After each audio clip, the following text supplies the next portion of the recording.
1 Raja-Raja pasal 17 ayat 1-6. Elia di tepi sungai Kerit. Lalu berkatalah Elia, orang Tisbe, dari Tisbe Gilead kepada Ahab, "Demi Tuhan yang hidup, Allah Israel yang kulayani, sesungguhnya tidak akan ada embun atau hujan pada tahun-tahun ini, kecuali kalau kukatakan."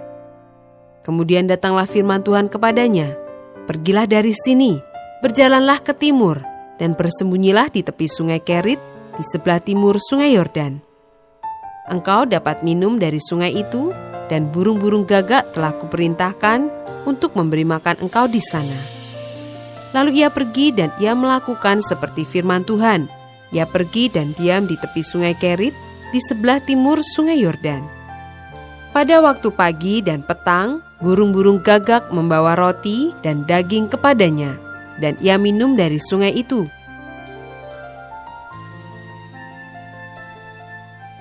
Ayat 7-24. Elia dan janda di Sarfat.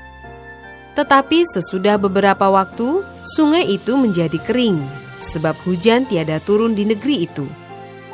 Maka datanglah firman Tuhan kepada Elia, "Bersiaplah, pergi ke Sarfat yang termasuk wilayah Sidon, dan diamlah di sana. Ketahuilah, aku telah memerintahkan seorang janda untuk memberi engkau makan."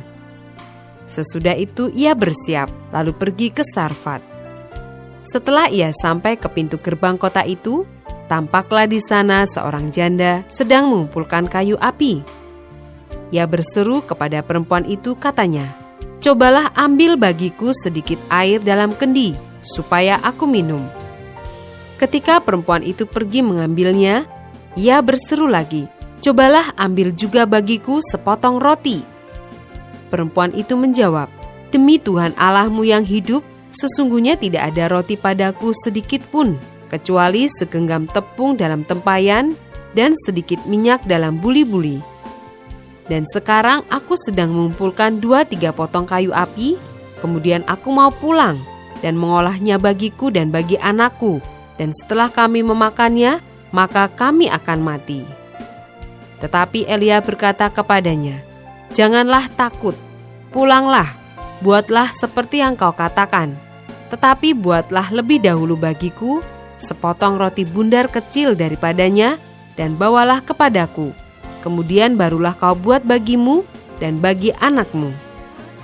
Sebab beginilah firman Tuhan Allah Israel, tepung dalam tempayan itu tidak akan habis, dan minyak dalam buli-buli itu pun tidak akan berkurang, sampai pada waktu Tuhan memberi hujan ke atas muka bumi." Lalu pergilah perempuan itu dan berbuat seperti yang dikatakan Elia. Maka perempuan itu dan dia serta anak perempuan itu mendapat makan beberapa waktu lamanya. Tepung dalam tempayan itu tidak habis, dan minyak dalam buli-buli itu tidak berkurang, seperti firman Tuhan yang diucapkannya dengan perantaraan Elia. Sesudah itu, anak dari perempuan pemilik rumah itu jatuh sakit, dan sakitnya itu sangat keras, sampai tidak ada nafasnya lagi. Kata perempuan itu kepada Elia, "Apakah maksudmu datang kemari, ya abdi Allah? Singgahkah engkau kepadaku untuk mengingatkan kesalahanku dan untuk menyebabkan anakku mati?" Kata Elia kepadanya, "Berikanlah anakmu itu kepadaku." Elia mengambilnya dari pangkuan perempuan itu dan membawanya naik ke kamarnya di atas dan membaringkan anak itu di tempat tidurnya.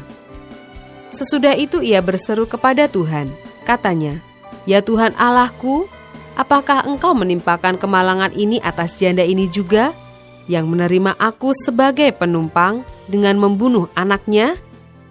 Lalu ia mengunjurkan badannya di atas anak itu 3 kali dan berseru kepada Tuhan, katanya, "Ya Tuhan Allahku, pulangkanlah kiranya nyawa anak ini ke dalam tubuhnya." Tuhan mendengarkan permintaan Elia itu, dan nyawa anak itu pulang ke dalam tubuhnya sehingga ia hidup kembali. Elia mengambil anak itu, ia membawanya turun dari kamar atas ke dalam rumah dan memberikannya kepada ibunya. Kata Elia, "Ini anakmu, ia sudah hidup." Kemudian kata perempuan itu kepada Elia, "Sekarang aku tahu bahwa engkau abdi Allah dan firman Tuhan yang kau ucapkan itu adalah benar.